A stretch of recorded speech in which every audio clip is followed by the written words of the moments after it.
Hi there, this video is about teaching online using a document camera in Adobe Connect online meeting room.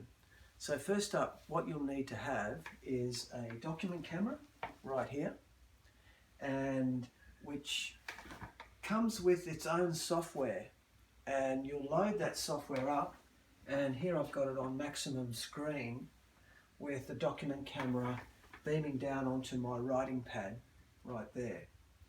Okay, over here I've got the Adobe Connect online meeting room already activated. So what I do recommend is have two screens. On the first screen you'll have the online meeting room going, and on the second screen you will have the document camera software on maximum screen. So first up, what you'll need to do is go and move your mouse over to the online meeting room and come up here where it says stop sharing and select that button, and then go to the middle here that says share my screen. Select that button there, and then you'll have the option of which monitor to share.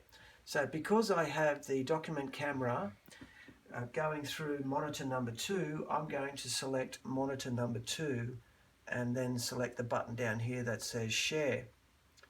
And what ends up happening is you'll see a little mini view of Adobe Connect, and so what happens is you can select this first button here and you can see what the students are seeing or what the meeting attendees are seeing, and at the moment they're seeing now what the document camera is beaming down to on my writing pad.